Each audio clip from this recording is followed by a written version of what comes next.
Bismillahirrahmanirrahim. Assalamualaikum warahmatullahi wabarakatuh. Selamat pagi. Kita kembali bersiaran pada pagi ini. Pertemuankan kami berdua untuk edisi 29 September 2020. Selasa 11 Safar 1442 Hijrah. Saya Hanif Miswan. Saya Fariha On. Diharapkan anda semuanya sihatlah kan. Pagi-pagi ni apa kata kalau kita mendoakan kebaikan. Untuk diri kita, untuk ibu bapa, adik-beradik, saudara mara, sahabat handai semualah. Orang yang sering kita kan. Dan kalau kita mendoakan orang-orang yang dekat dengan kita ni, kebaikan ni, sebenarnya tanpa sedar sebenarnya bukan sahaja membahagikan orang tu, tapi sebenarnya membahagikan kita juga. Ya. Kan. Pagi-pagi ni kena bahagia-bahagialah, gelak-gelak sikit kan. Betul. Dia boleh bawa mood yang lebih baik dan lebih ceria lah. Saya suka sekiranya kita mendoakan kepada, biasaannya kita mendoakan buat mereka yang kita kenali kan, yang dekat dengan kita, yang sayang. Tapi kan ada satu tips kalau kita pun sebagai orang Islam sentiasa berdoakan kepada seluruh umat Islam dan juga seluruh umat manusia. Itu satu doa yang mungkin sangat umum, sangat general, tapi sebenarnya boleh membawakan, kalau doa itu diangkat, boleh menjadi satu doa kepada semua orang kan. Bayangkan kebaikan yang boleh kita sebar-sebarkan. Apatah lagi sekarang ni, pada hari ini 29 September adalah hari untuk kita meraihkan Hari Jantung Sedunia. Ya, maknanya organ yang penting dalam tubuh badan kita. Tanpa kita sedarkan, setiap tahun sebenarnya ada hari-hari tertentu yang kita raikan.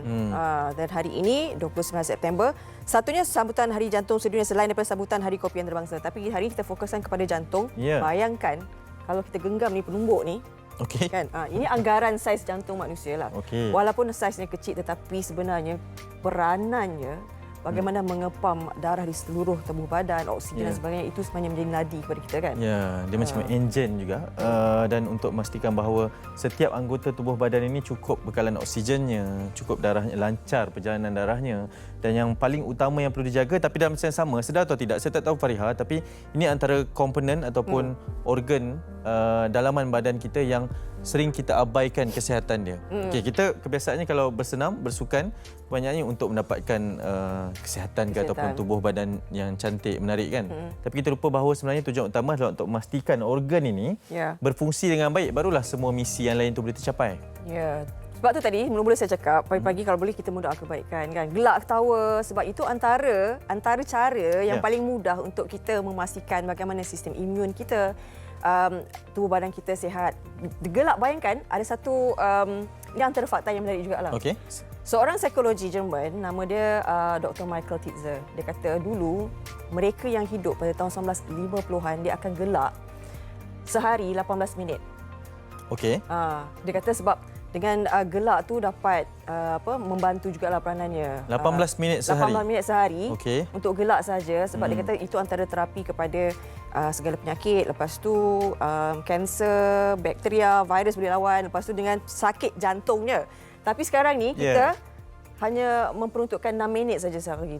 Itu daripada kajian untuk sekarang. Kajian. Sebab dia kata dengan sebenarnya kalau kita ni gelak dapat mengelakkan, dapat membantu daripada penyakit jantung, nak menjaga jantung. Bayangkan kalau kita gelak tu, dia kata kalau 100 kali kita gelak dalam sehari, 100 kali dalam sehari, sama dengan 15 minit awak mengayuh basikal. Ui, baik saya gelak. Gelaklah 100 kali kalau mampu. Penat weh. Satu. Dua. Kena banyak gelak dan itu dari sudut menceriakan keadaan lah. Tapi ada satu kajian juga ataupun nasihat lah, sebab saya ni baru-baru saja melakukan medical check up untuk badan sendiri untuk melihat kadar apa jenis risiko-risiko. Bagaimana? Sihat? Betul. Tidak berapa sihat sebenarnya. Itu sedikit mengejutkan kerana saya antara yang aktif juga, bersukan setiap minggu, hari-hari juga ada aktiviti fizikal, tapi tetap dinasihatkan oleh doktor kerana mungkin ada masalah family history, background ahli keluarga kan. Dan sekurang-kurangnya satu tips yang sangat baik untuk saya kongsikan, mungkin sebentar lagi pakar juga boleh bersama dengan kita untuk mengesahkan perkara ini. 150 minit bersenam, melakukan aktiviti fizikal seminggu. Maksudnya kita perlu spend, kita perlu luangkan 150 minit sahaja seminggu untuk manusia. Kita bahagikan betul-betul lah. Untuk manusia. Kadang-kadang kalau setiap petang 30 minit kan, mungkin boleh 5 kali seminggu. Ataupun kalau kita bersenam ataupun berjalan selama sejam sehari, kita luangkan saja masa tersebut dan kita boleh sekurang-kurangnya ada 150 minit itu seminggu. 150 minit. Ya, itu perkiraan yang mudah. Mungkin nanti doktor pakar kita boleh bersama dengan kita juga untuk mengesahkan perkara ini. Kita akan bincangkan lebih lanjut lah. Nampaknya perkakas dan juga senjata, aset semua berada di sini. Menakutkan. Tapi penting untuk kita kongsikan lah untuk pengetahuan. Baik. Okey, kita kebelakangan ini kita dah melihat bagaimana sahabat-sahabat kita, saudara-saudara kita telah melaksanakan tanggungjawab mereka PRN Sabah 2020 kan. Tapi pada masa yang sama menggusarkan juga berkenaan dengan statistik COVID-19 yang semalam mencatatkan pada jam 12.30 hari sahaja 115 kes terbaru. Dan 3 daripada kes itu adalah kes import, selebihnya adalah kes tempatan. Jadi yang menggusarkan apabila 113 daripada 112 itu 112 itu 98 berlaku di Sabah. Dan 14 lagi membabitkan negeri Selangor saja 10 kes dan ada kluster baharu dan 4 tu di beberapa negeri yang lain. Ya, dan betul, dan kebanyakannya yang sangat membimbangkan adalah kerana kepulangan mereka yang punya sejarah perjalanan dari Sabah ke Semenanjung semula atas sebab mungkin pulang ke pangkulan keluarga, kemudian dengan ada pilihan raya negeri baru-baru ini. Dan ini yang sedikit membimbangkan kerana ada juga beberapa kes di kawasan, kerana di Selangor antara yang terkesan juga adalah di tempat saya di kawasan Kelang.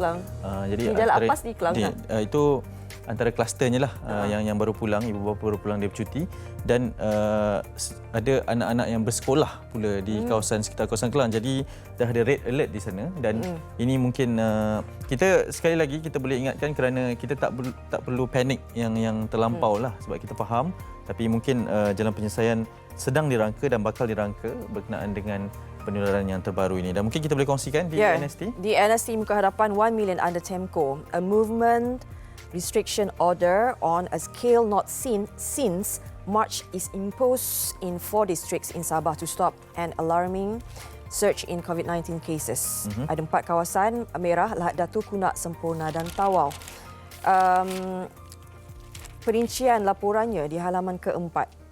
Sejak 1 September hingga 27 September telah mencatatkan 1,195 kes positif di Sabah. 4 district in Sabah have been placed under the targeted Enhanced Movement Control Order TEMCO for 2 weeks starting today after recording more than 1,000 COVID-19 cases this month. Senior Minister Security Cluster Datuk Seri Ismail Sabri Yaakob said the 4 district were Lahad Datu, Tawau, Kunak and Semporna. He said the order was necessary to enable the authorities to conduct targeted active case detection involving 962,661 people in the 4 district and break the virus transmission chain. Jadi ini yang telah membabitkan jumlah yang agak ramai. Kalau di kawasan Tawau 634 kes, Semporna 255 kes, Lahad Datu 241 kes, manakala Kunak 65 kes. Jadi saya nak tekankan antara kenyataan beliau, Ismail Sabri said residents were not allowed to leave their areas throughout the 14 days. Maknanya kalau dah balik tu kena kuarantin 14 hari, jangan keluar daripada rumah kan. Kita sedia maklum bahawa SOP sebelum ini kan, bila dah keluar daripada kawasan yang berisiko, kuarantin di rumah 14 hari, di rumah di rumah 14 hari. Nanti perlu lakukan saringan yang kedua, walaupun saringan yang pertama mengatakan negatif, itu belumlah menjadi penanda aras kepada kesihatan kita sendiri. Kita faham dengan pelbagai spekulasi ataupun cakap-cakap sekarang ini berkenaan dengan tempoh kuarantin, tempoh inkubasi, tapi yang penting kita tahu tentang SOP yang sepatutnya. Jadi kita juga perlu menjaga diri kita dan juga mereka yang berada di sekeliling. Okey, itu di NST. Saya nak teruskan perkongsian di Harian Metro. Ini sedikit muka hadapannya, juga dimuatkan berkaitan dengan COVID-19 kembali parah. Di Lahad Datu, Tawau, Kunak dan Semporna dikenakan PKPDB bersasar. Juga berkenaan dengan skim penjana KPT CAP tangani pengangguran, tetapi pilihan penerbit pada pagi ini adalah berkaitan dengan yang di bahagian atas. Pemilik kereta turut bersubahat berkenaan dengan kereta mewah timbang kilo, satu sedikit penipuan jualan dan lupus kenderaan mewah untuk jadikan alat ganti, dikenali sebagai geng Weng, tumpas dengan penahanan 13 individu termasuk ketua kumpulan dalam 4 serbuan di Selangor, Kuala Lumpur dan juga Melaka. Sebanyak 13 komponen kenderaan mewah, antaranya jenis yang ditulis di sini adalah berkenaan dengan Audi, Mercedes-Benz, Toyota Velfire dan Mazda yang masih mempunyai rekod hilang turut ditemui dalam sebuah gudang di Melaka yang dianggarkan bernilai 1.3 juta ringgit Malaysia.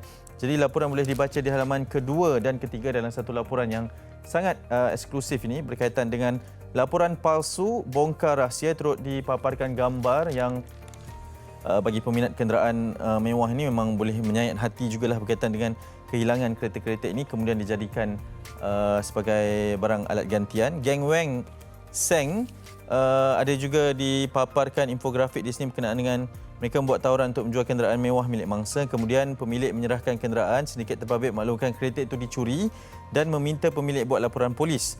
Sebaliknya sedikit menjual kenderaan mangsa dengan harga murah kepada pihak ketiga. Kenderaan mangsa dipotong untuk jadikan sebagai alat ganti dan ini membabitkan penahanan 13 individu termasuk ketua mereka yang berusia antara lingkungan 22 hingga 55 tahun dan 13 komponen kenderaan masih punya rekod yang hilang dijumpai 6 enjin pelbagai kereta mewah dan 7 kenderaan sudah dipotong 2 menjadi inilah kereta potong lah alat ganti kenderaan. Macam-macam misi operandi mereka modus kan. operandi yang sangat manipulasi keadaan dan sebagainya sehingga menjadi bangsa penipuan.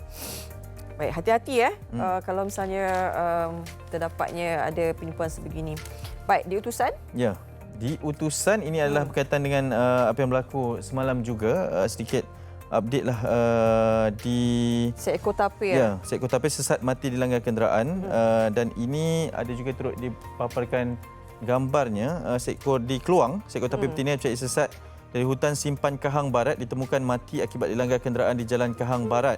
Pengarah Jabatan Perlindungan Hidupan Liar dan Taman Negara Perlihitan Negeri menurutnya kematian tapir seberat kira-kira 350 kg ini adalah ketujuh negeri ini sejak Januari lalu hingga kini dan hasil siasatan pada bangkai tapir betina mendapati ada kecederaan pada bahagian kepala. Kesan kemalangan yang telah dialami namun tiada sebarang kenderaan di lokasi kejadian. Tapi juga tular gambar di mana tapir ini sempatlah bergerak dari lokasi kemalangan pergi ke tepi jalan dan kemudian baru dari situ baru baring.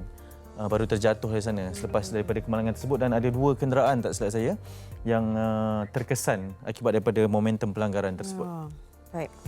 Baik, kita teruskan perkongsian di akhbar hari ini. Pastinya ini pastinya nanti-nantilah kan selepas berakhirnya PRN Sabah siapa menjadi Ketua Menteri telah terjawab di berita harian di halaman keempat. Di halaman ke depan diletakkanlah Haji G. terima watikah pelantikan Ketua Menteri Sabah ke-16.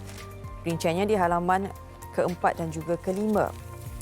Sikit kita bacakan Majlis angkat sumpah jawatan di Istana Negeri hari ini. Pengerusi Perikatan Nasional PN Sabah Datuk Haji G. Nur semalam menerima watikah pelantikan sebagai Ketua Menteri Sabah yang baharu dari Istana Negeri. Terdahulu Ketua Badan Pimpinan Parti Pribumi Bersatu Malaysia Bersatu itu memaklumkan beliau dijemput oleh Yang di-Pertua Negeri Tun Johar Mahiruddin untuk pemakluman mengenai pelantikan berkenaan. Di sikit kenyataan beliau, Alhamdulillah Yang di-Pertua Negeri sudah menjemput untuk memaklumkan saya bakal dilantik menjadi Ketua Menteri Sabah.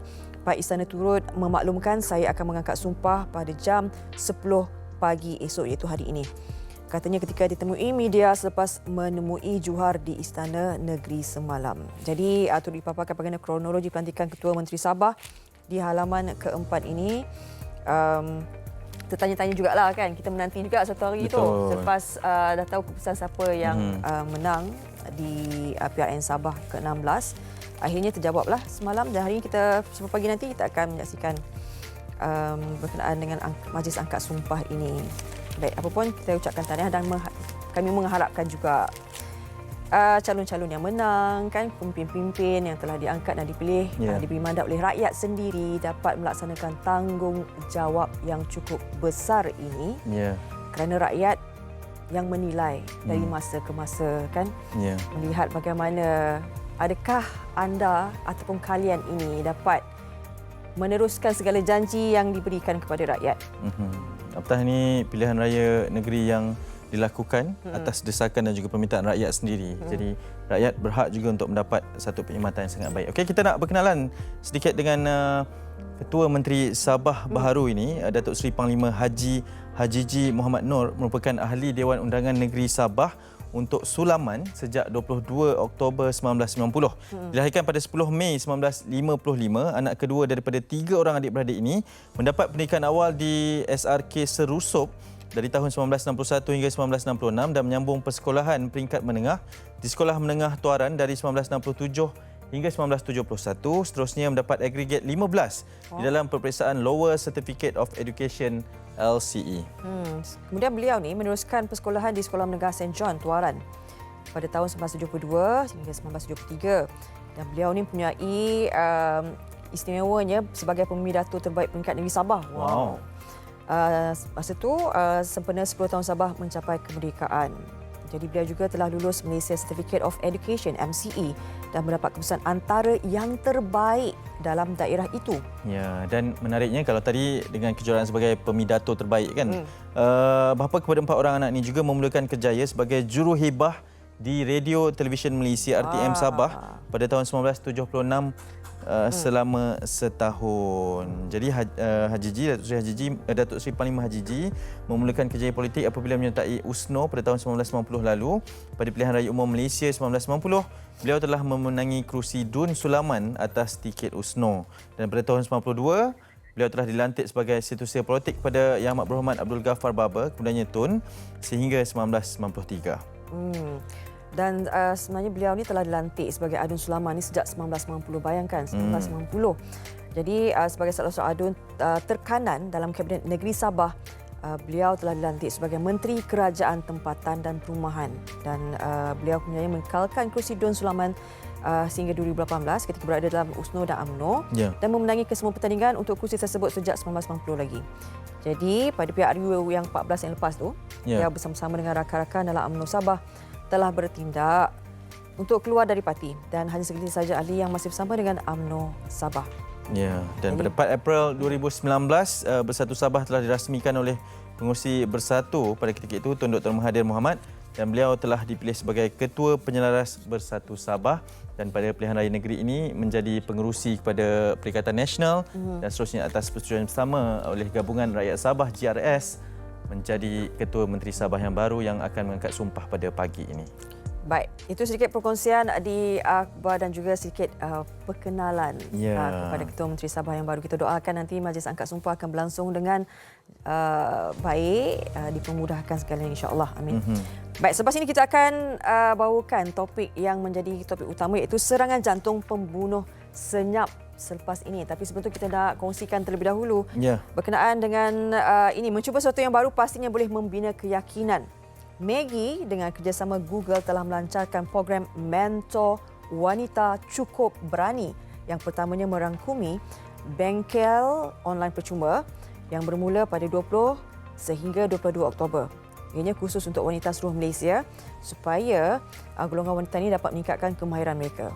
Seterusnya, 3 peserta bengkel terpilih akan berpeluang untuk menerima bimbingan peribadi daripada 3 usahawan yang berjaya.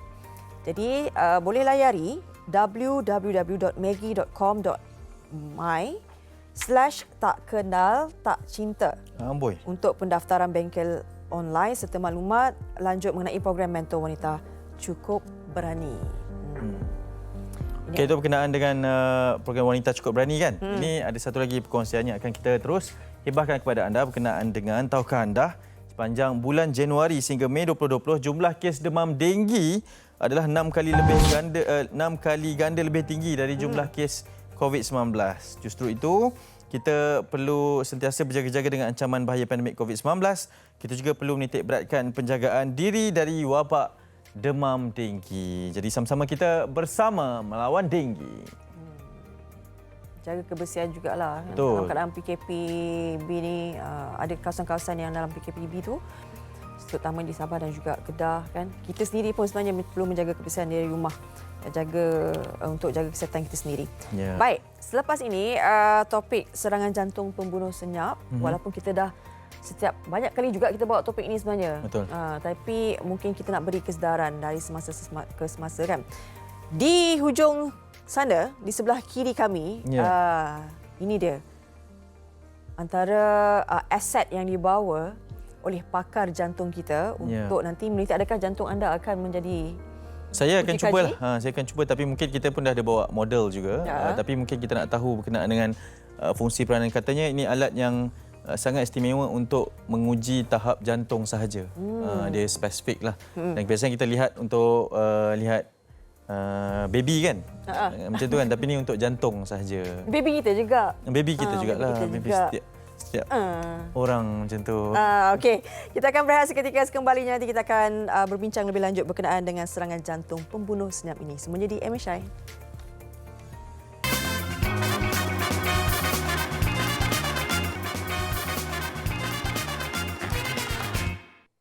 Kembali bersama kami di Malaysia hari ini, dan pastinya kepada anda yang baru sahaja mungkin membuka TV3 ataupun bersama dengan kami di Facebook Live MSI TV3, sangat-sangat kami alukan dan teruskan berikan komen, mungkin sebarang pertanyaan kepada kami berkaitan dengan topik yang akan kita bincangkan. Sangat menarik, sangat penting kerana ini adalah antara aset yang paling berharga untuk setiap kehidupan, iaitu berkenaan dengan jantung kita, dan serangan jantung disahkan adalah antara pembunuh senyap di serata dunia. Dan pastinya sebelum kita memulakan perbincangan bersama dengan pakar perunding kardiologi kita, ada satu bingkisan yang kita bawakan. Ini berkaitan dengan Ustaz Azadan Rabbani pada minggu lalu dikejarkan ke Hospital Sedang akibat masalah jantung dan juga darah tinggi, dan difahamkan selepas pemeriksaan doktor ada tekanan darahnya naik sehingga 200 dan mendapati ada saluran jantung yang tersumbat.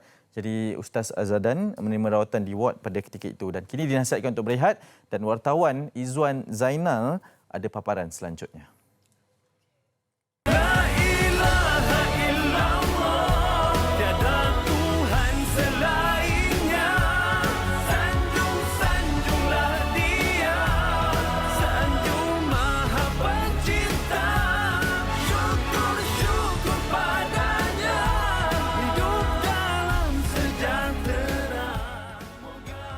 Azadan, nama yang cukup sinonim dengan kumpulan nasyid tersohor Rabbani. Karirnya bermula 24 tahun lalu. Azadan giat memperjuangkan lagu-lagu ketuhanan bersama ahli kumpulannya yang lain.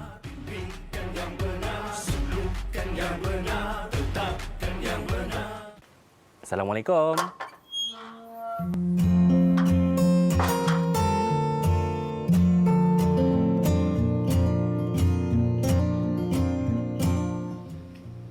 Minggu lalu, anak jati Johor ini dimasukkan ke Hospital Selayang akibat serangan jantung secara tiba-tiba di rumahnya. Mulanya memang sebelum saya kena tahan di emergency tu, dalam seminggu tu memang saya rasa badan tak berapa sedap lah. Macam nak demam, panas. Lepas tu saya rasa macam berat lah hati terus. Satu lagi mata saya. Dalam 2-3 bulan ni mata saya naik mendadak 1000 sebelah kanan 150 je. Dan ketika tu saya detect kena serangan jantung, dan macam-macam lah soalan yang diberikan kepada saya pun dalam keadaan lemah waktu tu. Saya dah diletakkan sebagai stage pertama untuk jantung. Rabbani dan juga semua sahabat-sahabat saya terkejut sebab diorang tahu saya ni seorang yang aktif. Jadi memang diorang terkejut, Azadan serangan jantung, pelik ya diorang kata kan. Sebab dia tahu saya memang sepanjang tempoh PKP ni pun saya memang ada kerja-kerja NGO-nya apanya buat. Kalau ikut dalam sebulan ni saya pernah tengah tidur tersedak muntah 2 kali, pernah macam tu. Itu mungkin doktor kata memang simptom-simptom serangan jantung. Saya rasa berdebar, lepas tu mudah. Bila bercakap pun sebenarnya dah mula rasa macam mudah penat kan. Jadi serangan darah tinggi tu pun memang mendadak. Saya tak terfikir sampai 200 tu. Jadi dia kawal 3 hari tu sebab dia tak nak ada berlaku kecederaan pada jantung. Sebagai isteri, Fakir Syair Rahman tabah bersama suaminya sepanjang rawatan selama 3 hari. Masalah jantung ni daripada life kehidupan kita, cara pemakanan, cara kita bekerja, berehat. Jadi insaflah sekejap. Kita memang bukan sengaja untuk busykan diri kita. Tapi memang saya, alhamdulillah lah, orang kata memang sibuk balik malam, keluar pagi kadang-kadang. Kalau ikut minggu terakhir tu, saya sedang diet. Maknanya saya tak heavy sangat makan. Tapi mungkin doktor cakap, orang kena serangan jantung ni bukan apa yang berlaku dalam masa terdekat. Benda tu dah berlaku sebelum-sebelum ni. Soal kita makannya, kan, cara kita, kehidupan kita, kurang bersukan dan sebagainya yang sebelum-sebelum ni. InsyaAllah lah saya pun yang sekarang ni saya sedang berehat. Memang rumah saya jadi doktor lah kat rumah. Tengah sesuaikan diri dengan suasana baru ni lah. Yelah kalau sebelum ni kita tak fikir pasal sakit kan. Tapi bila kita dah tahu, kena jagalah. Sebab apa? Bila doktor dah nasihatkan tu menjadi kewajipan pada kita. Jangan sampai kita mencederakan diri kita tu satu perkara yang tak baik.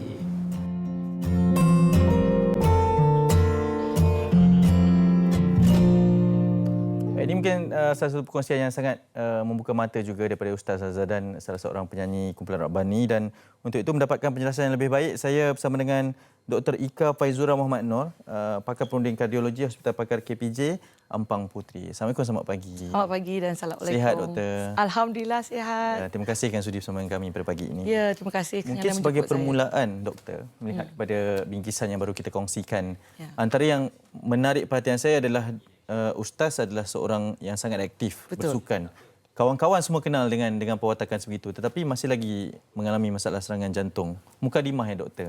Ini suatu yang normal di masyarakat kita? Ini satu yang normal di masyarakat kita kerana walaupun kita aktif bersukan, tetapi kita anggap kita bersukan, tapi sebenarnya kita bukan bersukan untuk sampai tahap boleh menguatkan jantung kita. Okay. Macam Cik kata tadi kan, kita harus bersukan sekurang-kurangnya 150 minit untuk seminggu. Ya, itu sangat benar. Okay. Tapi kita harus make sure that bila kita bersukan, nadi kita harus tinggi. Okay. Kita mesti achieve target heart rate. Okay. Bukan hanya kalau berjalan santai atau penat bekerja di rumah mengelap atau menggunakan pelbagai aktiviti NGO ya. Itu tak dikira lah. Itu tak dikira sebenarnya. Okey. Okey, kalau kita turun naik tangga, Doktor, maksudnya? Yes, boleh, bagus, tapi kita harus turun naik tangga dengan cepat sampai target heart rate kita mencapai. Nadi kita mencapai target heart rate. Jadi itulah saya syorkan kalau saya lihat Cik Adi pun memakai jam gelap. Ya, ini sangat bagus. Supaya kita pun boleh mengira kalori semua. Betul. Perjalanan step semua.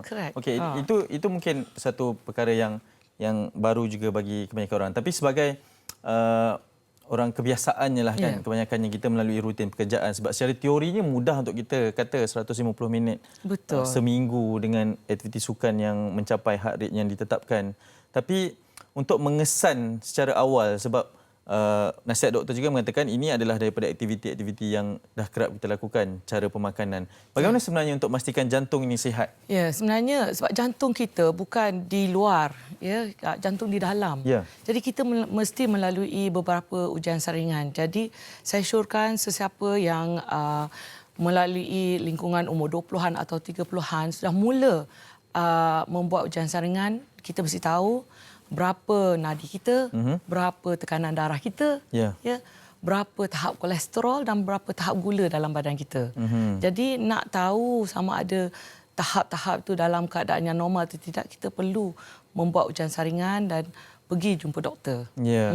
Tapi ada satu mentaliti, sebab saya pun baru pulang kebetulan lah, dah hampir sebulan juga daripada melakukan medical check up secara peribadi.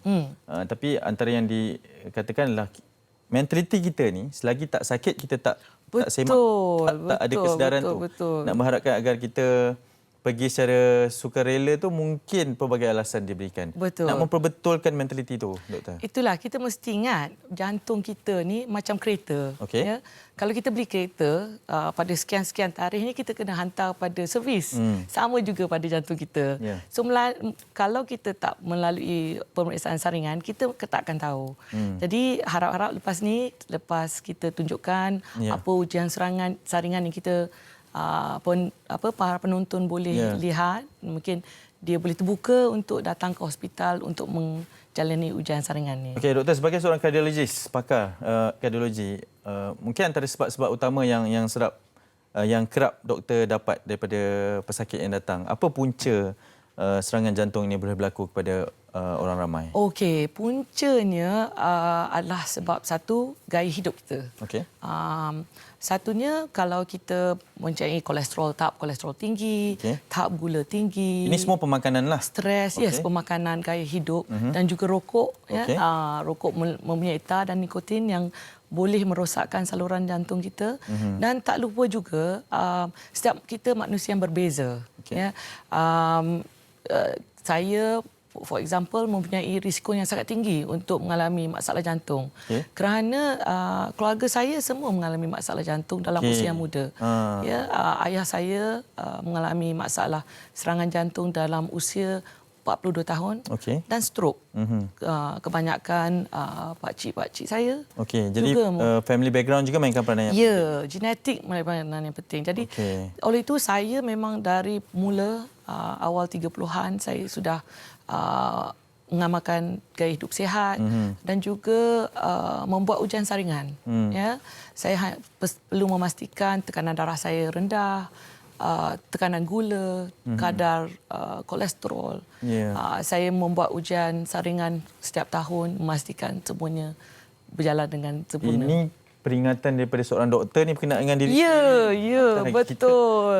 Ada perbezaan tak doktor? Sebab ada satu kajian juga mengatakan bahawa perbezaan serangan ini boleh terkena kepada jantina lelaki dan juga betul. Secara puratanya kebanyakan pesakit saya adalah lelaki. Tetapi ada juga pesakit wanita yang muda daripada lingkungan 30-an. Ini sangat berbahaya sebab kita orang golongan perempuan akan mengandung, melahirkan anak. Jadi tahap jantung kita perlu sihat supaya kita boleh mengandung ataupun carry baby kita sampai full term dan boleh selamat melahirkan anak kita. Tak maulah kita lahirkan anak kita dan ada juga pesakit saya yang meninggal selepas melahirkan anak sebab dia tak tahu dia mengalami masalah jantung sebelum dia mengandung. Ya, betul. Jadi itu satu poin yang sangat baik juga. Doktor, kita juga dikejutkan dengan sebab kebiasaannya lah normalnya sakit je kerap dikaitkan dengan angka usia salah seorang. Tetapi banyak kali juga kita dikejutkan dengan pemergian mereka yang masih lagi muda. Antaranya adalah salah seorang pemain bola sepak baru-baru ini, Allahyarham Muhammad Solihin Muhammad, pemain Terengganu City FC dan juga Piala Presiden Terengganu, baru berusia 24 tahun. Tapi dikejutkan dengan pemergian yang sangat mengejut kerana masalah komplikasi jantung. Sangat aktif. Seorang pemain bola atau lagi atlet. Jadi usia juga sebenarnya bukan jaminan. Tidak, bukan jaminan. Banyak selebriti di negara kita dan juga di luar yang sangat muda, yang aktif seperti arwah Ashraf Sinclair. Beliau sangat aktif tetapi juga mengalami masalah jantung. Itulah seperti yang saya katakan, jantung kita ni berada di dalam. Dia bukan kulit, kita tak nampak. Jadi oleh itu kita kena perlu menjalani ujian saringan secara berkala. Solusi utamanya ujian saringan lah. Betul. Satu lagi soalan saya sebelum kita ke sana sebab saya sangat teruja untuk menyaksikan apa alatan yang dibawakan ini. Bagaimana nak memastikan bahawa kita tidak terlebih pula menggunakan jantung ini? Maksudnya ialah kalau dah bersenam tetapi kita terlebih bersenam pula sehingga jantung tidak dapat menampung. Ada juga cardiac arrest. Betul. Ketika bermain bola sepak atau sebagainya, serangan jantung pada waktu malam ketika kita bermain futsal. Bagaimana untuk memastikan perkara ini tidak berlaku? Okey, kadang-kadang betul tu. Kalau kita terlebih exercise, ada juga boleh menyebabkan masalah jantung bengkak. Dan juga setengah orang menggunakan steroid. Untuk mendapatkan otot-otot yang tegap, satu sadar. Semua tu boleh menyebabkan kesan negatif kepada jantung. Jadi tidak digalakkanlah. Tidak digalakkan. Okey, baik. Kita nak ke sana, doktor. Saya tak sabar rasanya untuk kita bersama-sama dengan alatan yang dibawakan. Mari. Silakan, doktor. Okey. Mungkin boleh perkenalkan terlebih dahulu yang bersama-sama dengan kita ni, doktor. Assalamualaikum. Assalamualaikum warahmatullahi. Ya, boleh kami ke belakang sana? Okey. Silakan. Yang terbaring ni tak apa, kita tak kacau dulu. Yang ini? Ini Sister Fazidah. Dan ini technician bernama Encik Anas. Dan alatan yang dibawakan? Alatan yang kami bawakan ialah ini ECG atau elektrokardiogram. Sebab jantung kita, ya Cik, dibahagi kepada 3 komponen besar. Okey, baik. Okey, ini salah satu komponennya. Ini komponen elektrik yang kita boleh gunakan untuk melihat irama jantung. Okey. Ya. Irama jantung. Irama jantung. Oh, saya nak ke depan ni. Saya nak tengok irama. Siapa nama model kita ni? Cik Kamarul. Cik Kamarul, sihat ya? Alhamdulillah. Untuk tujuan Demonstrasi. perkongsian saja. Ya. Okey, iramanya bagaimana kalau kita baca? Okey, kalau kita tengok irama di sini, dia nampak irama yang normal lah. Irama yang normal kita panggilkan sinus rhythm. Sinus rhythm. Okey. Jadi alat ini boleh kita gunakan untuk melihat sama ada seorang itu mengalami masalah serangan jantung atau tidak. Okey. Kalau begini maksudnya Normal, alhamdulillah. Normal. Setakat ini Ya. masih baiklah cara hidupnya. Masih baik. Tapi kita perlu ingat jantung berada di dalam. So ini adalah ujian yang basic sahaja. Okey. Kalau masih lagi mengalami sakit dada yang serius, kita perlu buat ujian yang lain seperti ekokardiogram. Okey. Ya, di sini kita boleh tengok. Ekokardiogram. Ya. Okey, silakan. Bagaimana ekokardiogram ini berfungsi? So kita masam ni antara komponen yang jantung yang lain. Ya. Kalau kita lihat, Cik Anas akan membuat demonstrasi bagaimana kita melihat struktur jantung dalam badan kita, ya. Yang wayar-wayar ni tadi ECG ni lah. ECG, Ya. betul. Okay, jadi kalau kita nak buat ekokardiogram ni, Yes. dia sama macam nak ultrasound tu ya? Ya, teknik yang sama, tapi bukan kita lihat baby, tapi kita melihat jantung. Okey. Ah. Dan ini memang pandangan live lah ni? Yes, maksudnya? pandangan Okey, live. bahagian mana tu doktor? Mungkin doktor boleh terangkan. Okey, ini bahagian jantung kita. Okey. So jantung kita mempunyai 4 komponen ruang. Okey. Ya. So setiap ruang ni mempunyai dinding, ya, dan juga pintu. Berdegup laju nampaknya tu. Ya. Sabar Cik Kamarul. Nervous. Okey. Saya yang dup ni. Okey, ada 4 ruang. 4 ruang, Okey. ya. Ruang pertama ni ruang di sebelah kiri, ya. Dan kalau lihat macam tangan yang bertepuk, ya. Itu valve. Okey, itu valve dia. Okey. Atau injap, ya. Okey. So jadi ada juga masalah jantung yang disebabkan oleh injap lemah ataupun injap yang tak berfungsi, di mana dia sangat ketat, dia tak boleh buka dengan sempurna dan juga dia tak boleh tutup dengan sempurna. Jadi ada backflow. Okey. Kita Okey, boleh kalau lihat. sebegini apa yang kita nampaklah sebagai seorang ahli keluarga mereka yang melakukan ujian ni, Okey. apa nasihat doktor akan berikan sekiranya kita nampak image sebegini? Kalau kita nampak imej sebegini, kalau pesakit masih lagi sakit jantung, saya syorkan kita buat ujian yang lain seperti ujian larian, ya, ujian CT scan, nak tengok saluran jantung ada tersumbat atau tidak. Dan semestinya kalau seorang itu mengalami masalah serangan jantung, ya, kita perlu membuat ujian coronary angiogram seperti yang dilalui oleh Ustaz Rabani. Okey. Ustaz daripada Kumpulan Rabani. Ya, betul. Maksudnya yang sekarang ni kita saksikan normal? Struktur jantung normal, alhamdulillah. Sebab Anas tengok kita 4-chamber view. Yes, Cuma dia berdegup laju je lah ya. Ya. Tu nervous lah sedikit. Kalau ni kita biasalah boleh secara lihat langsung. lah. Ruang jantung ada 4 ya. 1, 2, 3, 4 dalam jantung Ya. kita. Nampak secara terang, jelas dan nyata. Ya, lah. tak pernah nampak lah jantung sebelum ni kan? Tak pernah. Okey, So, inilah kita ada jantung kita. seorang pemanggil. Ya. Doktor dari Sungai Petani Kedah kabarnya. Okay. Assalamualaikum. Mungkin boleh hubungi semula sebab ada pertanyaan yang ingin ditanyakan. Okey doktor, sebagai seorang yang ingin mendapatkan proses perkhidmatan sebegini, ataupun mungkin kita nak ceklah jantung kita kan. Adakah ianya, sebab antara yang paling ditakuti adalah ialah jumpa doktor je kita takut sakit lah. Betul. Kan mentaliti tersebut dan kos yang diperlukan untuk ujian sebegini doktor. Okey, rata-rata banyak disebabkan oleh masalah COVID yang kita mengalami sekarang ini, kebanyakannya di hospital kerajaan lebih tertumpu kepada COVID. Ya.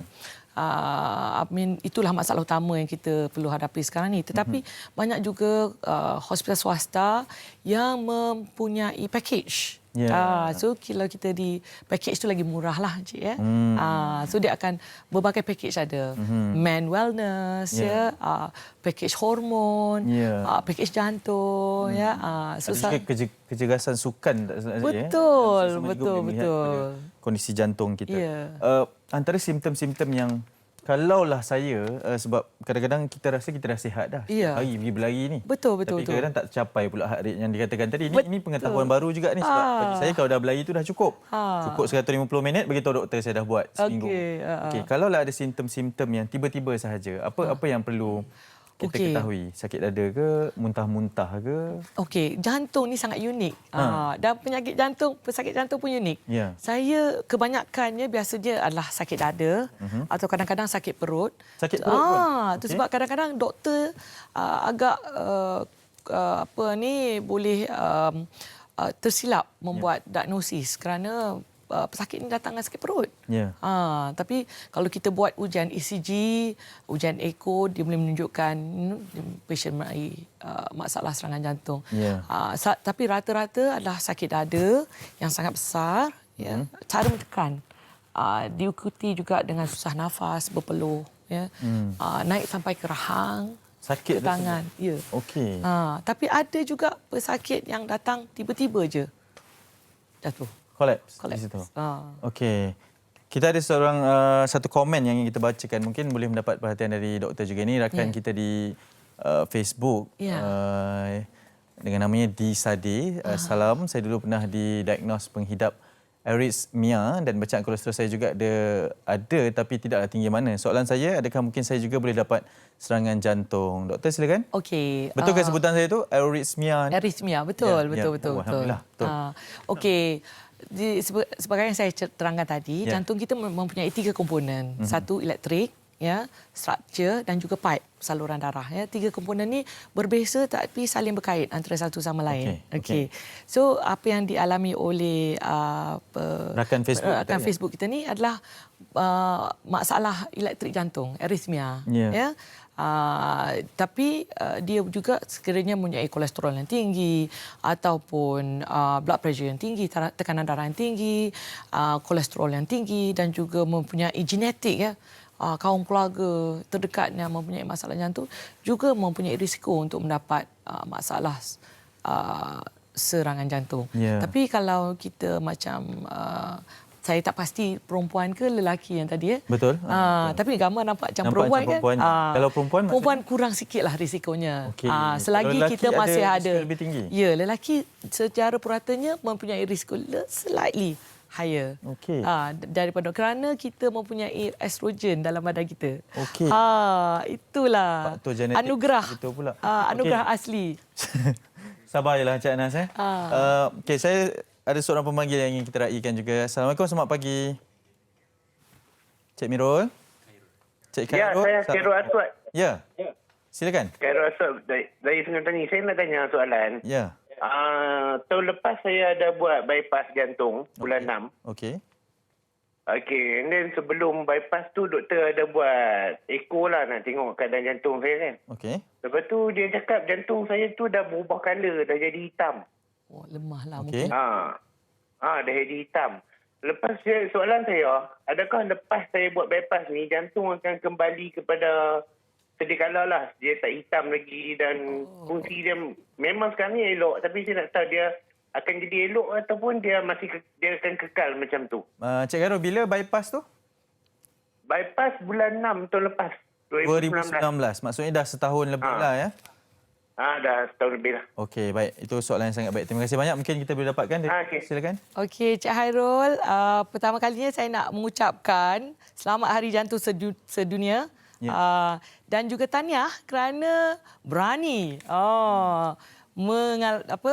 membuat operasi jantung ya.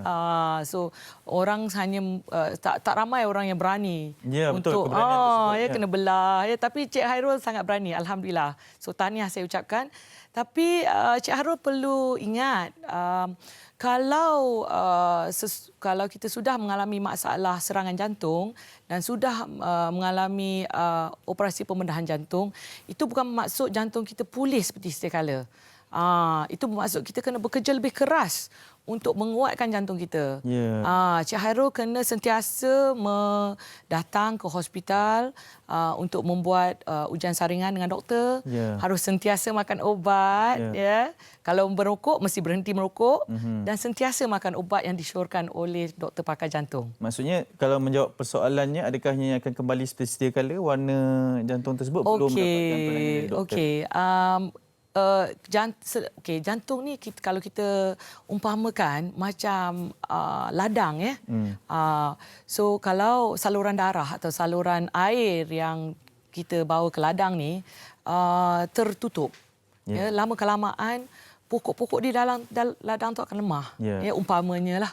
So bila kita mula membaja, makan ubat, ya, besarkan saluran darah dalam jantung, ya, jantung tu mengambil masa untuk sihat seperti sedia kala. Ya. Itulah seperti saya syorkan, Cik Hairul mesti buat ujian saringan yang berkala kepada doktor jantung kerana doktor jantung akan membuat ujian seperti ekokardiogram untuk tengok. Perlu mendapatkan Okey, soalan terakhir doktor. Ada satu soalan yang mungkin boleh muka mata kita. Jantungnya berada dalam keadaan yang baik, tapi saluran injapnya pula yang menghantar darah tersebut yang diperlukan itu mengalami masalah. Adakah itu mitos atau itu memang sebenarnya apa yang berlaku? Itu sebenarnya apa yang berlaku. Jadi masalah serangan jantung bermula dari situ. Injap bermula daripada saluran darah. Saluran darah. Yang tersumbat. Betul. Itu bukan mitos, itu yang betul. Seperti ustaz dari kumpulan Ramadi tadi. Baik, sangat banyak sebenarnya perkongsian pada pagi ini. Terima kasih banyak.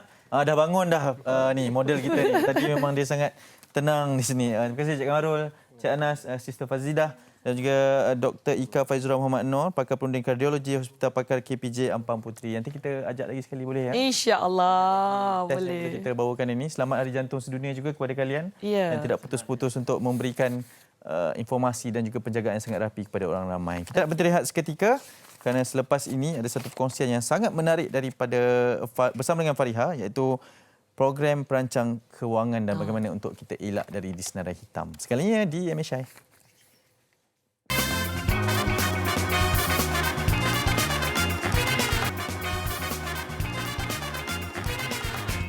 Baik, kembali semula dalam Malaysia hari ini. Kita nak bincangkan berkenaan dengan ini topik yang pastinya akan memberi sedikit kesedaran kepada kita. Apatah lagi, moratorium telah pun berakhir pada bulan ini dan hanya akan dilanjutkan kepada mereka yang memohon bantuan daripada bank untuk melanjutkan moratorium ini sehingga bermula bulan depan sehingga Disember nanti. Ini berkenaan dengan kita perlu tahu bagaimana setelah moratorium tamat, bagaimana kita perlu mengurus kewangan kita sendiri. Apatah lagi dalam keadaan yang kita berdepan dengan pandemik ni kan. Ramai juga yang terkesan kena buang kerja, gajinya perlu potong separuh dan sebagainya. Dan bagaimana pula nanti bila kita dah mula bulan depan tu nak bayar banyak sangat komitmen. Kita kena tahu bagaimana nanti realiti yang sebenar. Jadi ini adalah persediaan kita juga bagaimana untuk mengelak kita ini sebagai senarai hitam. Nanti kita akan penjelaskan apa sebenarnya senarai hitam itu. Tapi sebelum itu kita mungkin boleh bersama dan mendekati ini kisah yang dilalui oleh seorang individu ini. Muhammad Aizuddin Zulkafli, beliau ini merupakan antara pernah berniaga, banyaklah perniagaan dilakukan, tapi pernah melalui fasa hitam juga, katanya pernah di senarai hitam. Tapi disebabkan itu, beliau melalui program perancang kewangan melalui AKPK. Jadi kita nak bersama dengan Muhammad Aizuddin Zulkafli. Hello. Hello. Assalamualaikum Aizuddin. Waalaikumsalam. Okey. Saya tadi bercakap berkenaan dengan senarai hitam. Bagaimana nanti komitmen selepas moratorium ini tamat kan? Dan kita tahu sudah maklum dengan pandemik COVID-19 ini, ramai yang terkesan. Ramai yang kena buang kerja, ramai juga yang sebelum ini kan dengan keluarga yang besar dan sebagainya, punca pendapatan tak tentu dan sebagainya. Jadi Aizuddin sendiri ada pengalaman pernah disetamkan Okey. Mungkin Aizuddin boleh kongsikan juga pengalaman Aizuddin dengan perniagaan dilakukan, disenarai hitamkan dan bagaimana Aizuddin sendiri memilih atau mencari jalan untuk keluar daripada permasalahan itu. Dia dia pada asal biasalah bila kita buat bisnes dan perniagaan kita jatuh, so kewangan kita pun agak tak kukuh. Ya. So bila start dah tak kukuh, you ada masalah dengan bank, so you tak boleh nak bayar you punya monthly commitment.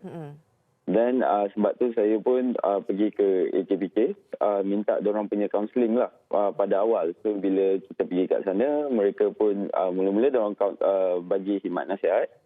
And then dorang akan print kita punya secret report dan dia akan check. Dan dari situ dia akan nasihatkan macam mana nak kurangkan kita punya komitmen tu. Cik Aizudin, tidak semua yang peka, yang mungkin berani sebenarnya untuk pergi jumpa dengan AKPK sebab mungkin ada juga segelintir yang rasa malu, kan? Nanti pergi AKPK orang kata macam aku ni tak cukup duit dan sebagainya. Banyak persepsi dan juga stigma masyarakat. Mungkin Aizudin bagaimana permulaannya itu? Macam stigma masyarakat tu tak dapat dinafikan lah. Memang kebanyakannya mungkin malu nak pergi ataupun either malu atau tak tahu. Tapi macam saya fikir itu memang dah rasa kena ada buat sesuatu lah. Tak boleh lah sebab kalau contoh kita ada masalah dengan bank akan call kita setiap pagi dan sebagainya untuk follow up dengan payment. Panggilan daripada bank setiap hari?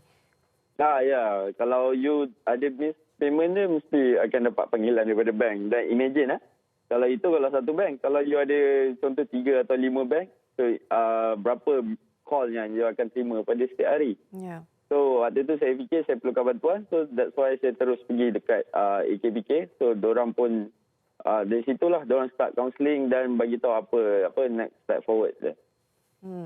Okey, sebelum bertemu dengan pakar kaunseling ini, bagaimana menguruskan kewangan, keadaan Aizudin ketika itu maknanya sudah berada di tahap yang runcing, memang dah tak tahu dah jalan keluar daripada permasalahan. Itu memang dah kira kalau kapal dah nak garam lah. Ya. Okey, Ya, selepas teruskan. So ketika itu saya rasa saya perlukan buat sesuatu lah. Tak boleh kita nak duduk diam saja sebab kalau bila kita dalam keadaan yang macam kira financial stress lah kan. So kita pun nak bekerja pun kita agak mempunyai kesukaran lah. Tak tenang, mungkin mental health pun akan terganggu. Yeah. Sebab tu saya keluar daripada kira saya punya zone ketika itu dan seek for AKPK punya pertolongan. Ya. Baik, keadaan sekarang bagaimana setelah mengikuti program pengurusan kewangan ini? Okey, bila join AKPK, bila sertai program AKPK, satu kita dah tak boleh buat komitmen yang baru. Yeah. Itu satu. Dan nombor dua, mereka membantu kita kurangkan komitmen yang sedia ada. Di mana kita setiap bulan kita akan bayar kepada AKPK dan AKPK akan tolong uruskan semua komitmen kita yang sebelum ni. So komitmen tu akan berkurang. Dan pada masa sama, you punya cash account pun bank balance pun akan lebih manageable lah. So you dah boleh predict dah.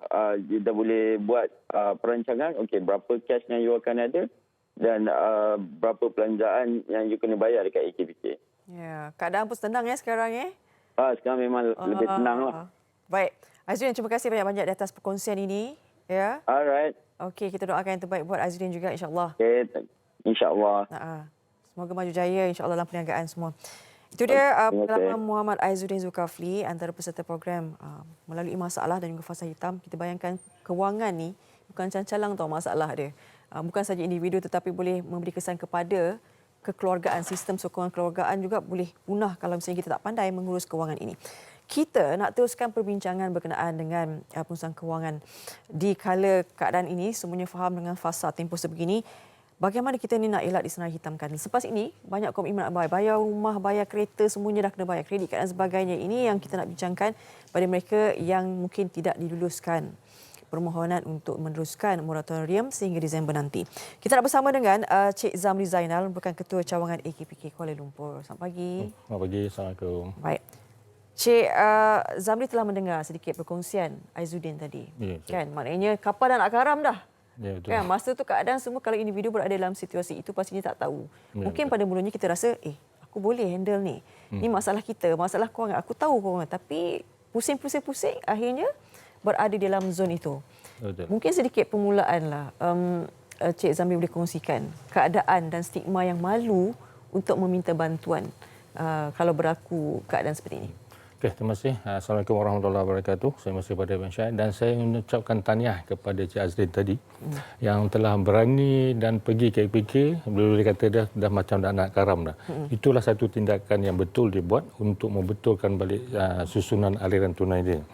Bagi Cik Azrin tadi yang dia mengatakan senarai hitam tu, sebenarnya tidak ada term senarai hitam. Tak ada siapa-siapa pun menyenarai hitamkan individu, baik pihak bank ataupun pihak pemberi kredit yang lain. Di sebalik yang stigma senarai hitam ini sebenarnya adalah individu itu sendiri. Dia punya komitmen dia. Salah satu yang mereka stigma mengatakan disenarai hitamkan apabila pinjaman mereka ditolak oleh pihak institusi kewangan. Kenapa ditolak adalah rumusan penilaian kreditnya tidak cantik dan tidak bagus. Yang itu yang dikata masih publik mengatakan itu senarai hitam. Sebenarnya komitmen kita sendiri di mana kita punya laporan kredit itu tak cantik dan ada bayaran-bayaran yang tertangguh dan tertunggak. Mungkin 1 bulan, 2 bulan, 3 bulan. Itu sebenarnya yang dikatakan senarai hitam. Sebenarnya tidak ada mana-mana cop pun di mana-mana laporan. Tak ada mana-mana laporan yang mengatakan dicop senarai hitam dan dikatakan memang tidak boleh mengambil komitmen baru bila anda telah di tahap yang pinjaman tu tak dapat dibayar. Okey. Bila kita kan selalunya kalau kita ada kereta, komitmen kereta rumah kan, bila macam tertangguh bayaran dan sebagainya. Kita biasa dengar SITOS dan SIKRIS. Ya, betul. Okey, dua perkara ini siapa yang faham dia cakap alamak, takutnya kan tak cantik dan sebagainya kalau nak buat pinjaman yang lain dan sebagainya. Mungkin Cik Zamri boleh terangkan berkenaan dengan SITOS dan SIKRIS, dua perbezaan ini. Memang bagus soalan tu. Memang salah satu stigma yang mengatakan di senarai hitam tu adalah apabila seseorang itu dia kata namanya di dalam SIKRIS. Padahal nama dan SIKRIS ni sesiapa yang ada pinjaman di dalam bank, di bank, namanya memang ada di dalam secara SIKRIS. Otomatik memang ada kalau ada pinjaman. Bukan maknanya kalau nama kita di dalam SIKRIS adalah senarai hitam, tidak. Ada SIKRIS ni sebenarnya adalah nama panjangnya adalah Central Credit Reference Information System ataupun sistem maklumat hujung kredit berpusat. Dia dikendalikan database ni di bank negara dan yang mengemaskinikan data-data atau memberi maklumat di dalam database ini adalah pihak bank untuk menyalurkan maklumat peminjam mereka. So, dia cuma menyenaraikan pinjaman-pinjaman yang kita ada di bank di Malaysia dan juga detail-detail di dalam pinjaman tu seperti nama kita siapa, pemberi pinjaman siapa, bank mana, pinjaman jenis apa dan juga yang paling penting adalah track record selama 12 bulan. Track record 12 bulan. Track record bayaran bulanan tu selama 12 bulan. Sebab SIKRIS ni dia mengandungi maklumat-maklumat kita selama 12 bulan ke belakang. So kalau sekarang ni bulan September dan rekod pembayarannya adalah daripada Ogos tahun lepas. So itu sebenarnya SIKRIS. Dia bukan menyenarai hitamkan tetapi menyenaraikan pinjaman-pinjaman yang kita ada di seluruh bank. Itu saja. Dan siapa yang boleh akses pada SIKRIS ni adalah pihak bank dan juga individu. So individu ni bila dia nak akses adalah untuk melihat kedudukan kewangan individu tu sendiri. Di mana boleh dapat SIKRIS ni boleh dapat di cawangan-cawangan bank negara, di cawangan-cawangan AKPK dan juga di website online bank negara. Maknanya sekali dah ada komitmen kredit apa semua, memang SIKRIS. SITOS? SITOS, apa beza SIKRIS dengan SITOS? SITOS pun dikendalikan oleh private company. Dia bukan di bawah bank negara. Dan dia juga menyalurkan maklumat kredit, maklumat pinjaman individu dan juga syarikat. Cuma apa yang lebih dalam SITOS ni adalah dia juga menyenaraikan tindakan-tindakan undang-undang di dalam tu. Contohnya kata kita ada saman daripada pihak bank, dia akan tertera di dalam SITOS tu. Dan juga SITOS ni dia adalah maklumat jika seseorang individu itu menjadi pengarah syarikat, mempunyai syarikat dan juga kalau pernah dibankruptkan. Itu yang bahayanya situ. Bukanlah bahaya tetapi dia lebih detail daripada SECRIS. Jadi sekiranya ada rekod, katalah rekod kita ni tak bagus dan sebagainya, apa yang boleh menyebabkan kesan buruk kepada individu itu? Yang balik kepada Cik Azrin tadi kan. Dia kata sebelum dia datang KPK bayarannya memang dah tak cantik. Apa yang menyebabkan mereka ni dimasukkan dalam sitos tu? Of course tindakan undang-undang daripada pihak-pihak pemberi kredit. So nama mereka akan diletakkan di statusnya di situ. Statusnya sebab senarai hitam atau tidak? Tidak senarai hitam, tetapi tindakan saman tu statusnya apa? Apakah stage tindakan saman itu? Notis kebankrapan ke, dah bankrupt ke, saman macam tu. So bila situs ni diguna pakai oleh pihak bank untuk sebagai rujukan. Contoh, katalah cik nak memberi ada orang nak pinjam kan, pinjam, dan kalau kita nak beri pinjaman, of course kita akan tengok latar belakang orang tu kan, baru kita bagi pinjam, baru kita percaya. Sama juga dengan pihak bank. Kalau pihak bank untuk memberi pinjaman pada seseorang individu, dia nak tahu latar belakang mereka ni siapa. So rujukannya adalah laporan kredit SECRIS dan juga laporan kredit SETOS. So barulah kita tahu track record seseorang individu tu. Kadang-kadang kita macam misalnya kita beli kereta kan, kata untuk lihat bagaimana cantiknya pembayaran tu. Kalau misalnya 2 bulan tak bayar, okey, kan dah tak cantik kan? Ya, betul. So tempoh berapa yang macam mana kita nak percantikkan balik? Okey. Cantik tu. SECRIS ni sebenarnya dikemas, masa saya cakap tadi, dikemaskinikan oleh pihak bank. Dia dikemaskinikan 1 bulan sekali. Pada tarikh 15 ataupun 16 hari bulan setiap bulan, pihak bank akan mengemaskinikan data-data tu. So kalau bayaran tu kalau tertunggak 1 bulan di laporan kredit SECRIS tu akan ada 1. Kalau 2 bulan tertunggak. So bila nak cantikkan tu, maknanya kita kena tahu bilakah due date setiap pinjaman kita. Kalau due date 1 bulan, kita kena bayar sebelum 1 bulan. Kalau due date-nya sebelum 15 bulan, kita kena bayar sebelum 15 bulan. Sebab pihak bank akan mengemaskinikan data-data dalam SECRIS tu pada 15 bulan.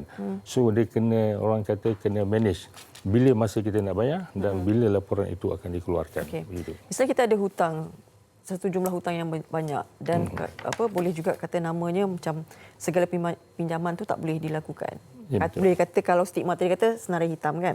Kalau misalnya dah selesaikan hutang tu, tapi ada tempoh yang diberikan untuk keluar daripada, kata 6 bulan tempoh yang diberikan kepada bank. Itu bagaimana? Tak, itu tak betul tu. Kurang tepat. Katalah kita ada pinjaman ataupun dah masuk dalam program AKPK ni. Katakan pinjaman tu telah selesai. Macam saya kata tadi, yang mengemaskinikan SECRIS tu dan pihak bank kalau nak memberi pinjaman yang baru, dia akan menggunakan laporan kredit SECRIS untuk sebagai rujukan. So, bagi pinjaman-pinjaman telah selesai dibayar sepenuhnya, dia tidak akan tertera dalam SECRIS. Dia akan dikeluarkan, dikemaskinikan oleh pihak institusi kewangan. Berapa cepat tempoh dia macam saya kata tadi, sekali adalah 1 bulan. 1 bulan So, katakan kita settle dah bulan ni, kemungkinan besar kemaskinan itu akan berlaku bulan hadapan. Baik. Bulan. Cik Zamri, sedikit pesanan dan juga tips kepada mereka kan, mungkin ada masih lagi yang tak berani, mungkin ada masih lagi stigma yang malu. Untuk datang ke AKPK. Ya. Okey, sebelum tu masyarakat pun tahu bulan ni adalah bulan terakhir moratorium dan bulan depan kita akan start membayar balik.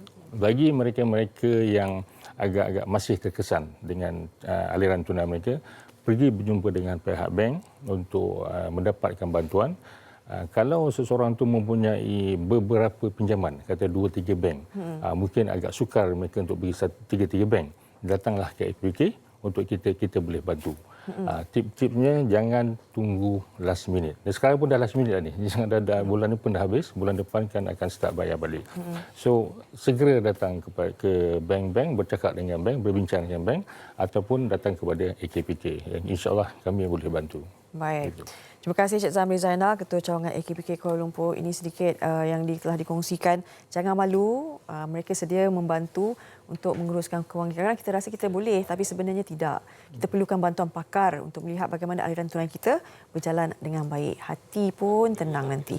InsyaAllah, terima kasih Cik Zamri. Kita akan berehat seketika. Sekembalinya nanti, kita akan bawakan, ini dia, sisi iman. Katanya, pertaruhan yang lebih matang. Apa tu? Semuanya selepas ini, dia Malaysia.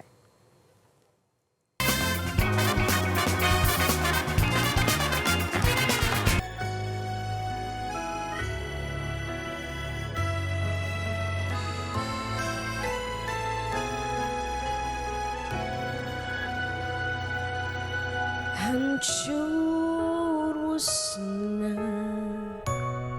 segala yang telah kita bina. Apakah kau tak mampu menerima takdirku? Kau bukan untukku. Apa cinta? Senyumlah sayangku, harus kau tahu ku payah untukmu. Bahagia seperti yang ku mahu, meski bukan denganku.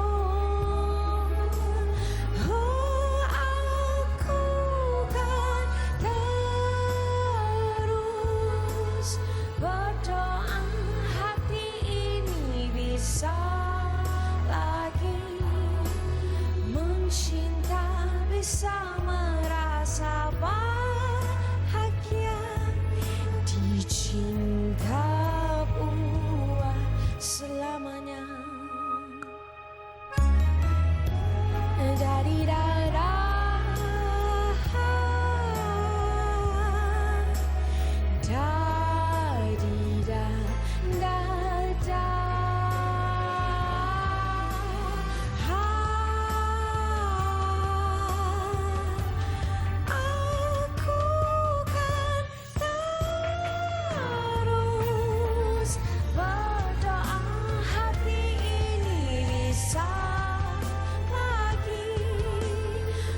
cinta bisa merasa bahagia, dicinta buat selamanya.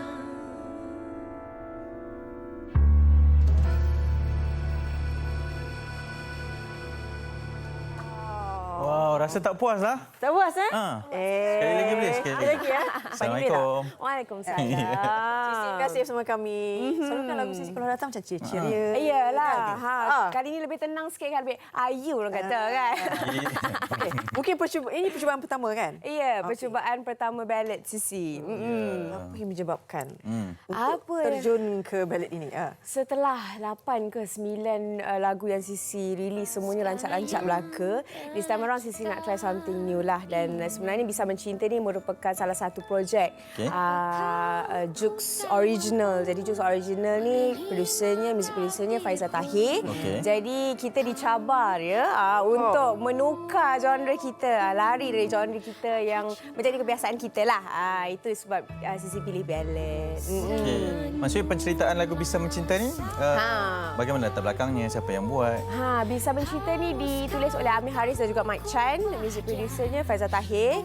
Dan lagu ni sebenarnya dia berkisahkan tentang bisa mencinta. Kalau kita tengok tajuk dia sendiri, bisa mencinta tu kalau kita kat sini bisa tu kan sakit kan, bisa kan. So macam dia sakit, tapi kalau macam Indonesia pula bisa mencinta maksudnya boleh bercinta. Jadi dia gimana ni? Mana satu ni? Dia boleh bercinta tapi dia macam sakit dia. Gitulah. Cinta tak sakit tak cinta lah. Kan. Okey, bagaimana permulaan bila kata dicabar untuk membawakan percubaan terbaru ni kan? Iman sendiri macam mana? Macam boleh ke? Sebenarnya Sisi tak yakin pun kan. Sebab yelah bila kita nak keluar comfort zone ni selalunya kita rasa macam boleh ke tidak kan. Sampai kan the third session Sisi pergi ke studio, Sisi menangis sebelum recording. Nampak nampak tak? Stres sangat tu. Bukan ditinggalkan kekasih ke apa? Bukan. Tetapi Sisi rasakan macam sukarlah untuk memenuhi, even kita bekerja dengan Faizal Tahir kan, kita tahu dia ada expectation kan. Jadi masa tu Sisi dah pergi 3 kali kan. So macam tak dapat lagi ni. So yang kali ketiga tu Sisi macam menangis gemetar, tapi selepas itu terus take apa yang kita ambil pada hari itulah yang persit dia sampai hari ini tu.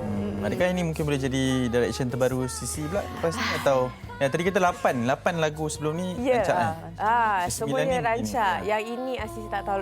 Kita tak tahu kan, tapi apa yang Sisi kita cuba lakukan lagi, Sisi nak cabar diri sendirilah kan, being someone yang ada music background juga kan. Jadi kita kenalah cabar diri kita sendiri, tapi tak tahulah jadi ke tak jadi. Jadi anda yang tentukan. Kenalah dengan lagu Sisi, kena tengok music video di YouTube. Okey, cakap pasal music video, Kisah Mencinta ini. Tadi nampak sedikit, kalau boleh mainkan sikit lagi. Ini di mana? Mungkin yang ceritakan ini sikit kita ada 2 lokasi sebenarnya. Satu di Rumah Tangsi. Yang lagi satu tu di Sekinchan. Ini kat Sekinchan. Kalau outdoor tu kat Sekinchan. Di Rumah Tangsi. Sisi ada satu scene yang Sisi berendam dalam bathtub. Ui. Ajak. Mood dia sedih tu, gitu kan. Bisa. Sebenarnya even Sisi sendiri merupakan seorang yang kita susah sedih. Sisi nangis susah sikit, happy selalu gelak-gelak kan. Bagusnya. Jadi macam untuk lagu ni dia macam even masa music video tu macam hari ni aku kena record lagu sedih ke? Macam tu kan. Sisi tadi cakap ada music background apa semua kan. Kabarnya baru selesai masters vokalnya. Sisi belum selesai lagi. Sekarang ni baru saja habis SEM 2 hari tu. Sisi melanjutkan pelajaran lah peringkat sarjana Masters in Music. Music? Ya, di mana? Di UiTM Shah Alam. Wah. Bagus tak? Bagus tak? Apa ni? Pilihan raya sudah habis, Bang. Baik, bagaimana pula respon peminat Sisi sendiri bila macam mendengar lagu ni macam dia macam dia tak adalah macam terlalu parah sangat, tapi sebab kekuatan vokal Sisi sendiri dia betul. Kalau dengar lagu vocal control tu kan. Dia teknikal dia tu. Tapi dia sangat-sangat tricky juga. Emotion wise lagu ni macam akak katakan tadi, dia sebenarnya dia sedih, tapi dia bukan sedih merintih aku nak bunuh diri, aku nak hantu. Dia bukan macam tu tau. Jadi untuk kita salurkan emosi tu kan, nak kasih orang dengar yang macam dia masih lagi ada hope tu, it's a bit hard lah. And technicality pun Sisi mula-mula macam alamak, Sisi, kalau nyanyi ballad ni bunyi masih lagi Sisi Iman tak? Tapi alhamdulillah masih lagi orang cakap. Bila tutup mata orang tahu ni Sisi Iman punya cara nyanyi kan. Jadi ini yang kata berendam tadi ya tu dia. Nampak awak begitu pantas saya kan begini seberapa pandangannya. Tak, saya nak tanya lebih sukar menyanyi dalam genre sebegini atau buat video klip dalam genre sebegini? Saya rasa nyanyilah. Definitely nyanyi tu sangat sukar lah. Yang macam ini kita ada banyak shot. Jadi macam kalau tak sedih, kita sedihkan lagi. Kalau tak sedih, kita sedihkan lagi. Macam lah. Betul, faham. Faham Faham. Buat video klip. Okey, ini adalah selepas ni bagaimana promosinya lagu ni kan? Harapan disandarkan bagi Kisah Mencinta.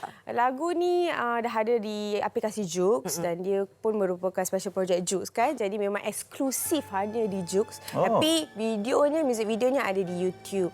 Jadi Sisi harapkan anda semua untuk dengarlah dan bagilah rakan-rakan anda mendengar. Yelah kan, mungkin kita ni buat muzik satu benda yang kita suka bila orang dapat relate to our art kan.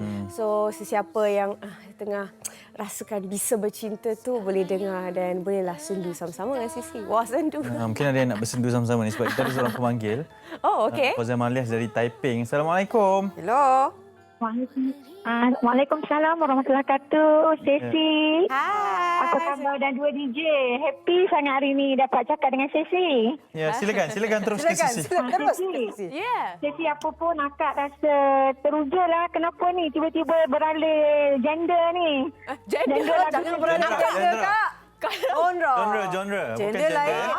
Kalau beralih gender.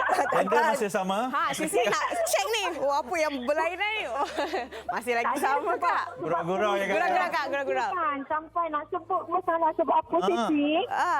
Lagu tu kan akak jadikan caller ringtone untuk anak akak tau. Amboi. Akak tu orang lain, Kak. Tu Sisi Kirana. Saya Sisi Iman, Kak. Tak lebih kurang kan ramah tu kata tapi Betul. Okey. akan rasakan jadi teruja lah dengan lagu tu sendiri pula kita. Suara Kak sangat teruja. Terima kasih Kak. Terima kasih banyak-banyak. Okey. Jaga diri. Okey, Assalamualaikum. Salam. Jangan sedih-sedih lah. Jangan sedih-sedih. Tak mahu sedih-sedih. Okey, terima kasih bye. Kak. Okay. Jadi sedih-sedih ni pada lagu saja ke, bukan pada Sisi kan? Ya, betul. Sampai nak tukar Lagu gender saja. tadi tu. Aduh, itulah terkejut juga gender tadi kan. Dah check juga kan Yelah, tadi. dia teruja sebab melihat lagu Sisi kan dah lain ni kan. Swing sikit. Boleh kau buat cover lagu tu. Boleh. Tapi bunyi Sisi Iman lah Kak Adi. Okey. Dan perancangan nanti macam mana? Ya. Seterusnya. Dah ini yang pertama. Mungkin selepas ni ada lagi yang nak nak pelbagaikan. Itulah dia. Sisi macam cerita-cerita jugalah nak menukar kan. Nak cuba sesuatu yang berbeza lagi jugalah selain ballad ni. Tapi kita tengok dulu macam mana ballad ni pergi kan. Tapi apa-apa pun kena follow rapat Sisi di Sisi punya social media lah. Supaya kita boleh share kan kita punya perkembangan tu nak. Paling aktif di Instagram lah. Itu di Instagram. Jadi boleh follow Sisi di Instagram ke Twitter ke Facebook semua sama je. SISSYIMAN Sisi Iman. Okey. Kalau ada satu bidang yang Sisi belum teroka tapi terasa nak masuk ke bidang apa? Wah, bidang Alhamdulillah sekarang ni Sisi dah menjinak-jinakkan diri dalam bidang pengacaraan. Betul. Ada. Tu kita tinggalkan pengacaraan jangan kata. Ada juga lakonan. Bidang apa Sisi pun tak tahu. Kalau tanya Sisi bidang apa tu susah jawab. Tapi kalau perkara apa Sisi nak buat. Perkara apa? Perkara. Soalan sendiri ni. Amon. Sisi nak kahwin. Tak ada. Yang ada? Ya? Belum. Ayah kata gini. Okey, tak tahulah. Sisi pun Cukup-cukuplah prank time Father's Day. itulah dia. Tapi nak kahwin. Alhamdulillah lah sekarang ni alhamdulillah apa yang Sisi impikan semua Sisi dah dapat. Maybe kalau music wise Sisi nak produce lagu kot. Sebelum ni Sisi pernah produce tapi Sisi jadi co-producer je. Jadi Sisi tak pernah pegang betul-betul penuh satu lagu itu. Tulis lagu ya tapi Atas nama produce lagu Sisi tu Iman. lain. Yes. InsyaAllah kita doakan yang terbaik. Kan? Sebabnya sebab Sisi muda lagi. Jangan lagi perjalanan. Kita akan lihat satu demi satu kejayaan yang bakal ditempuh nanti. InsyaAllah. Jadi kita ucapkan Terima kasih banyak-banyak. dengan percaturan terbaru ni lah. Bisa mencinta. Ya, bisa mencinta. Bisa ke bisa? Bisa. Ya, bisa. Bisa aja. Sama. Baik, terima kasih kerana bersetia bersama dengan MHI. Betul. Esok nanti jumpa lagi pukul 8 pagi. Ya, Esok betul. apa tajuknya? Kezaliman. Apa tu? Keganasan. Keganasan. Wow, Dalam keganasan. rumah tangga. Dan awak pun akan ke Melaka nanti kan? Jangan lupa nanti orang Melaka. Tak Sabau saya. Sabau ya. Sampai nanti 1 dan 2 Oktober nanti. Ya, Sisi Iman, kita tinggalkan anda dengan satu lagi persembahan. Assalamualaikum.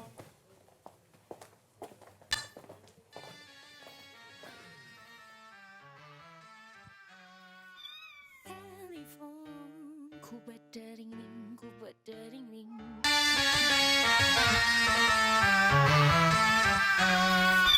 Telefon, ku berdering-ring. Kau menyapa sekali lagi. Tapi aku lupa kau telah berjanji takkan kembali. Dan masih ku mengharap kau kan tetap di sini. Sudahlah engkau berharapkan dia lagi. Oh kau tahu hatimu bukan untuk disakiti. Asyik simpan kencang macam kacang. Nak ku cincang-cincang.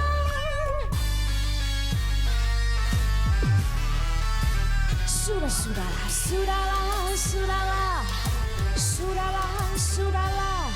Senyummu masih ku ingat.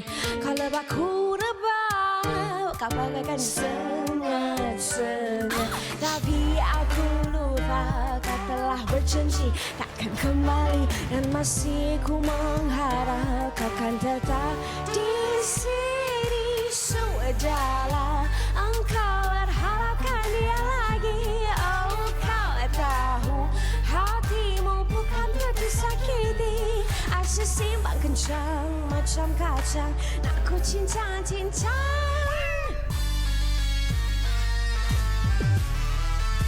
Sudahlah, sudahlah, sudahlah.